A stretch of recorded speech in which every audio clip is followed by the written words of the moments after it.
नमस्कार। शुक्रवार की एक और सुहानी सर्दी वाली सुबह।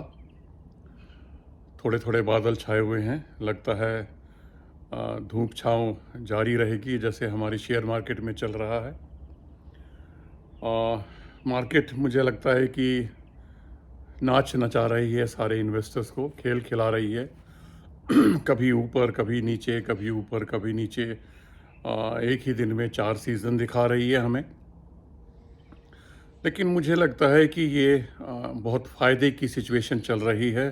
थोड़ा बहुत प्रॉफ़िट बुक करने का मौका भी दे रही है और ख़रीदारी करने का भी मौका दे रही है, लेकिन थोड़ा-थोड़ा, ज़्यादा नहीं। और वैसे भी जिस हिसाब से चल रही है मार्केट पिछले 1 हफ़्ते से, लग नहीं रहा कि बहुत ज़्यादा गिरावट आने वाली है। ये थोड़ा बहुत ऐसे ही साइडवेज़ चलेगी, ऊपर नीचे और फिर आगे बढ़ती रहेगी अनलेस कोई पेसिमिस्टिक न्यूज़ ना हो ग्लोबल लेवल पे। ग्लोबल क्यूज़ के ऊपर ही है, अदरवाइज़ तो ऐसा खतरा मुझे लग नहीं रहा है। तो आज हम बात करेंगे डिविडेंड पोर्टफोलियो की। क्या आपके पास डिविडेंड पोर्टफोलियो है? कुछ लोग कहेंगे हाँ और कुछ लोग कहेंगे नहीं। मेरे पास डिविडेंड पोर्टफोलियो है, तो इसलिए मैं आपको पोर्टफोलियो के बारे में कुछ बताना चाहता हूँ।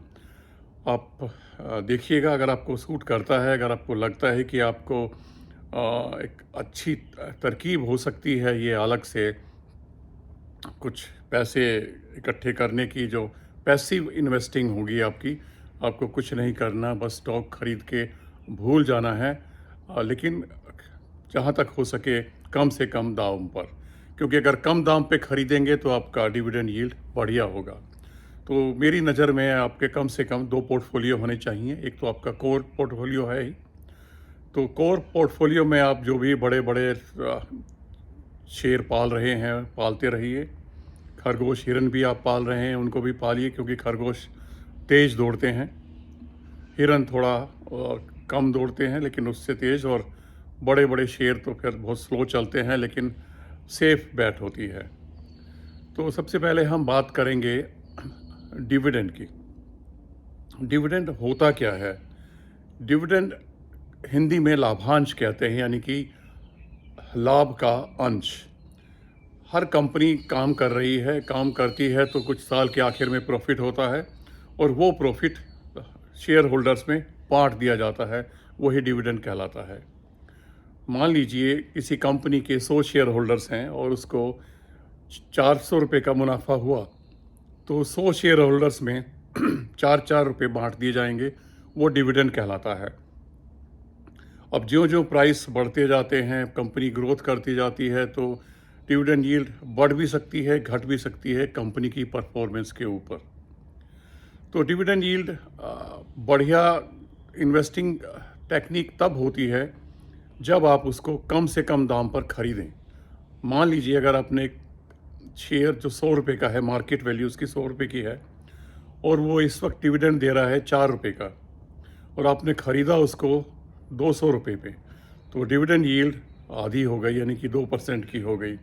तो यहाँ पर आपकी स्किल्स, आपकी इंटेलिजेंस और आपका फंडामेंटल स्टडी काम आती है कि किस तरीके से आप अपनी डिविडेंड यील्ड को मैक्सिमाइज़ कर सकते हैं। डिविडेंड देने वाली कंपनियां 2 तरह की होती हैं, एक सरकारी कंपनियां होती हैं और एक प्राइवेट कंपनियां होती हैं। सरकारी कंपनियां डिविडेंड पे ज़्यादा ध्यान देती हैं, ज़्यादा डिविडेंड देती हैं, क्योंकि सरकार को पैसा जाता है तो सरकार इंटरेस्टेड रहती है पैसे में। और वैसे भी जो वहाँ पर ऊपर पोस्ट पर बैठे होते हैं, एमडीज़ वगैरह, वो सरकारी बाबू होते हैं। उनको पता है कि 3 साल तक यहाँ पे रहना है और उसके बाद कहीं और ट्रांसफ़र हो जाएगा, तो ज़्यादा वो परेशानी भी नहीं उठाते हैं कंपनी का कैपेक्स बढ़ाने में या ग्रोथ में। उनको पता है कि ये तो नौकरी है, नौकरी करनी है, 3 साल के बाद कहीं और चले जाएंगे, और ड्यूरिंग दैट टेन्योर वो डिविडेंड देते हैं सरकारी खजाने में जो जाता है। तो इसका मतलब सभी सरकारी कंपनियां डिविडेंड तो देती हैं, वो बात अलग है कौन कितना देती है। प्राइवेट कंपनीज़ की स्टोरी थोड़ी अलग होती है, क्योंकि प्राइवेट कंपनीज़ में प्रमोटर्स का ज़्यादातर बड़ा हिस्सा होता है, और प्रमोटर्स ये चाहते हैं कि शेयर होल्डर्स को खुश भी रखा जाए डिविडेंड दे के, और कंपनी में ग्रोथ भी बढ़ाई जाए ताकि आगे को कंपनी ग्रो करे और शेयर होल्डर्स को भी और प्रमोटर्स को भी ज़्यादा मुनाफा हो, क्योंकि प्रमोटर्स का शेयर ज़्यादा होता है इसमें। 50 से लेके 75% तक लिमिट है, अगर उससे ज़्यादा है तो वो 75% में लाना होता है विदिन 3 ईयर्स। तो इस तरीके से आप अलग से डिविडेंड का पोर्टफोलियो बना सकते हैं। सरकारी कंपनियों में से जो आपको अच्छे लगें कुछ मैं आपके सामने प्रेजेंट करूंगा, उनमें आप देख सकते हैं। प्राइवेट कंपनियां बेहतरीन कंपनियां हैं, उनमें से भी आप देख सकते हैं। सबको तो आप खरीद नहीं सकते हैं, मैं भी नहीं खरीद सकता हूं। तो हम क्या कोशिश करते हैं कि जो कंपनियां ज़्यादा दे रही हैं और हमें कम दाम पर मिल रही हैं, हम उन्हीं को कंसिडर कर सकते हैं और उनको खरीद कर अपने पोर्टफोलियो का हिस्सा बना सकते हैं। इसके लिए अगेन हमें नज़र बना के रखनी होगी मार्केट करेक्शंस पर। जितना ज़्यादा करेक्शन में कम भाव पे आप खरीदेंगे, आपका डिविडेंड यील्ड उतना ही अच्छा होगा। तो शुरू करने से पहले सबसे पहले मैं बात करूंगा कुछ पीएसयूज़ की, सरकारी कंपनियों की। सरकारी कंपनियां कुछ ऐसा है जो बहुत बेहतरीन डिविडेंड दे रही हैं। खुशी होती है देख के जब वो मैसेज आता है या मेल आती है कि इतना डिविडेंड मिला है, और साल के आखिर में जब आप आईटीआर भरते हैं तो आपको पता चल जाता है कि आपका डिविडेंड 6 फिगर में है या अभी थोड़ा कम है। तो धीरे धीरे आप कोशिश कर सकते हैं, पोर्टफोलियो को बढ़ाते रहिए और कम से कम 6 फिगर्स में अपने डिविडेंड इनकम को लाइए। बहुत बेहतरीन पैसिव इनकम है। चलिए, पहले पीएसयूज़ में सबसे पहले लेना चाहूँगा कोल इंडिया। कोल इंडिया लिमिटेड बहुत बेहतरीन स्टॉक है, आपके पोर्टफोलियो में ज़रूर होना चाहिए। लेकिन अभी ये कुछ दिनों से थोड़ा दौड़ा है तो 500 को पार कर गया है। 500 से जितना नीचे मिले आपको उतना आप धीरे धीरे करके जोड़िए, जितना नीचे मिले उतना जोड़िए, क्योंकि अगर थोड़ा बहुत 5-10 रुपये ऊपर नीचे भी हुआ तो 2-4 साल में डिविडेंड से आपकी भरपाई कर देगा उस भाव की। तो कोल इंडिया बहुत इम्पोर्टेंट है, हाईली रिकमेंड कोल इंडिया। इसके बाद कुछ ऑयल मार्केटिंग कंपनीज़ हैं, वो भी अच्छी हैं, जैसे आईओसी, इंडियन ऑयल कॉरपोरेशन, और बीपीसीएल भी बहुत अच्छी कंपनी है जो डिविडेंड दे रही है। अभी रिसेंटली बोनस भी दिया था। अब प्राइस लगभग 340 और 330 के बीच में चल रहा है, जो कल का प्राइस था। थोड़ा और गिरे तो इसको भी आप धीरे धीरे एक्युमुलेट करने की शुरुआत कर सकते हैं। आईओसी, बीपीसीएल के बाद पीटीसी इंडिया, ये भी एक अच्छा स्टॉक है। गेल ऑयल इंडिया, ये भी अच्छे डिविडेंड पेइंग स्टॉक्स हैं जिनको आप कंसिडर कर सकते हैं, अपने पोर्टफोलियो का हिस्सा बना सकते हैं। ओएनजीसी और पावर ग्रिड। ओएनजीसी तो आप जानते ही हैं, बड़ी फेमस कंपनी है और कैपेक्स प्लान दोनों के चल रहे हैं, गेल का भी और ओएनजीसी का भी और पावर ग्रिड का भी। ज़्यादातर सरकारी कंपनियां थोड़ा सा कैपेक्स पे ध्यान दे रही हैं। तो क्योंकि ग्रीन एनर्जी का जो मुहिम चला है, जो वेव चली हुई है, उसमें सभी कंपनियां पार्टिसिपेट करना चाहती हैं। तो इसके बाद हम प्राइवेट कंपनियों में अगर हम देखें तो मुझे जो सबसे अच्छी लगती हैं, पहले तो मैं आईटी कंपनियां ले लूं 3। एचसीएल टेक बेहतरीन डिविडेंड देने वाली कंपनी है। इसके बाद इन्फोसिस बहुत अच्छा डिविडेंड देती है, इन्फोसिस भी। और इसके बाद ओरेकल फाइनेंस की तो मैं बात करता ही रहता हूँ। अब ये पिछले हफ्ते 10,000 से नीचे था, अब 10,000 के आसपास है, थोड़ा सा क्रॉस किया है। इंतज़ार कीजिए, जितना आप नीचे लेंगे उतना आपका डिविडेंड जो है यील्ड बढ़ेगा और आपको फ़ायदा होगा। तो इसको मैं स्ट्रॉन्गली रिकमेंड करता हूँ कि ओरेकल फाइनेंस आपके पोर्टफोलियो का हिस्सा ज़रूर होना चाहिए। एचसीएल टेक और इन्फोसिस ये डिविडेंड के साथ साथ आपको ग्रोथ भी देते हैं, पैसे भी आपके बढ़ते हैं, क्योंकि शेयर प्राइस इनका बढ़ता है और आगे आने वाले टाइम में आईटी का ज़माना आने वाला है, तो ये ज़रूर आपके पोर्टफोलियो का हिस्सा होना चाहिए। उसके बाद सन टीवी मीडिया शेयर है, वीएसटी टोबैको कंपनी है, और बजाज ऑटो बहुत बेहतरीन डिविडेंड देने वाली कंपनियां हैं। बजाज ऑटो का थोड़ा सा भाव ज़्यादा है तो उसका थोड़ा सा नीचे आने का इंतज़ार करें, या तो जैसे हर महीने पहली तारीख को ऑटो सेल्स के आंकड़े आते हैं, उसमें अगर गिरावट आती है, या क्वार्टरली रिज़ल्ट ख़राब आते हैं उसमें गिरावट आती है, तो ये लपकने का टाइम होता है, उनको कैच करने का टाइम होता है। नज़र रखिए और उनको इस तरीके से स्टैगर्ड वे में आप ख़रीदते रहिए। इसके बाद दो बेहतरीन कंपनियां हैं। वैसे तो मैं सबसे पहले वेदांता का नाम लेना चाह रहा था, लेकिन वेदांता को मैंने थोड़ा सा लास्ट में रखा है। वेदांता बेहतरीन कंपनी है जो डिविडेंड देती है। हालांकि ये इसकी अपनी इनकम नहीं है, क्योंकि इसके पास हिंदुस्तान जिंक का बहुत बड़ा शेयर है।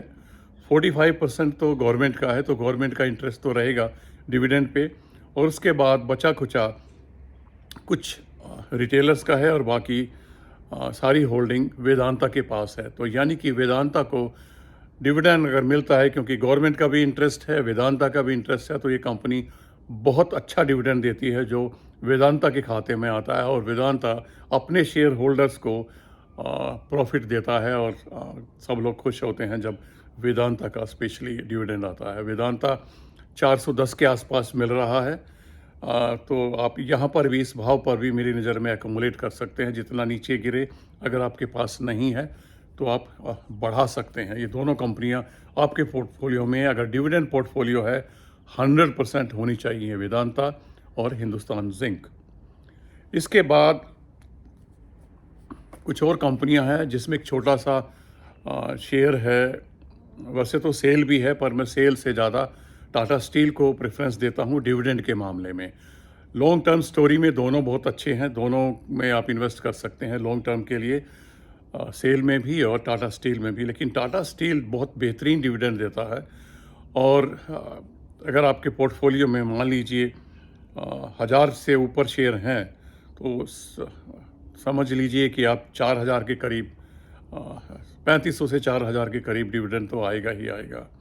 यहाँ पर मैं एक चीज़ और बता दूँ आपकी जानकारी के लिए, कि डिविडेंड पर 5000 तक कोई टैक्स नहीं लगता है। जब कंपनी आपको डिविडेंड देती है, अगर डिविडेंड 5000 से नीचे का है तो कंपनी टैक्स नहीं काटती है, लेकिन अगर वो 5000 से ऊपर है तो 10% टैक्स आपका कटता है। और अगर आपके खाते में पैन या आधार कार्ड भी लिंक नहीं है तो फिर वो फ्लैट रेट पे ही 10% के हिसाब से कटता है। तो ये भी आप थोड़ा सा ध्यान रखिएगा। इसके बाद दो शेयर्स और हैं जिनका मैं जिक्र करना चाहूँगा, जिसमें से एक तो है यूटीआई एसेट मैनेजमेंट और आईसीआईसीआई सिक्योरिटीज़। ये दोनों भी बेहतरीन डिविडेंड देती हैं। और इसके अलावा भी बहुत सारी कंपनियां हैं, जैसे ब्रिटानिया है, 3M है, एबट है, Procter and Gamble health and hygiene है, बहुत सारी कंपनियां हैं, एनटीपीसी है। लेकिन जो मैंने पॉइंट आउट की हैं ये उनमें हाईएस्ट डिविडेंड पेइंग कंपनीज़ हैं। लेकिन इसको भी आप बढ़ा सकते हैं अपनी स्किल से, अपनी इंटेलिजेंस से, पैसे हाथ में रखते हुए, मार्केट की गिरावट का इंतज़ार करते हुए, कम से कम भाव पर शेयर्स को ख़रीदते हुए, ताकि आपकी डिविडेंड यील्ड ज़्यादा हो। चलिए, आज इतना ही डिविडेंड पोर्टफोलियो के बारे में, और कुछ क्वेरीज़ होंगी तो मैं ज़रूर आंसर करूँगा। देखते हैं आज फिर शेयर मार्केट किस तरह से आपको मौसम दिखाती है। धूप, छाँव और बारिश भी हो सकती है, देखते हैं। स्टॉक स्पेसिफिक रहिएगा, जो रिजल्ट आ रहे हैं, अगर गिरावट होती है अच्छे स्टॉक्स में ले लीजिए और इकट्ठा करते रहिए धीरे धीरे, एकदम से मत बल्क में मत जाइए। और उम्मीद है कि आप दोनों काम कर रहे होंगे, प्रॉफिट पार्शली बुक भी कर रहे होंगे, और जो अच्छे शेयर्स आपकी वॉच लिस्ट में हैं उनको आप खरीद ही रहे होंगे। तो पैनिक ना करें गिरावट में, ज़्यादा फोमो में भी ना रहें कि ये शेयर मेरे पास नहीं है, ये तो ज़रूर होना चाहिए। इमोशंस को साइड में रख दीजिए। अगर पैसा बनाना है तो बस इन्वेस्टेड रहिए, धीरे धीरे अपनी सेविंग्स को रोटेट करते रहिए, इन्वेस्टिंग में लाते रहिए। शेयर मार्केट का इनकम, पैसा शेयर मार्केट में ही रहना चाहिए। इससे आप अपनी ग्रोसरी या पिकनिक ना करें, मैं हमेशा ही कहता रहता हूँ। तभी आपको पता चलेगा कि तब आपने कितना लगाया था और 5 या 10 साल के बाद आपके पास कितना है। यकीन मानिए, बाग बाग हो जाएगा दिल आपका अगर आप 10 साल तक निवेशित रहते हैं। मत परवाह कीजिए अगर 2-2.5% कैपिटल गेन टैक्स पड़ गया है लॉन्ग टर्म का, हार्डली मैटर्स। उससे ज़्यादा रिटर्न तो आपको शेयर्स दे ही देंगे, डिविडेंड से भी और ग्रोथ से भी, प्राइस वाइज भी। चलिए, आज बस इतना ही, फिर मिलेंगे। तब तक के लिए धन्यवाद, नमस्कार।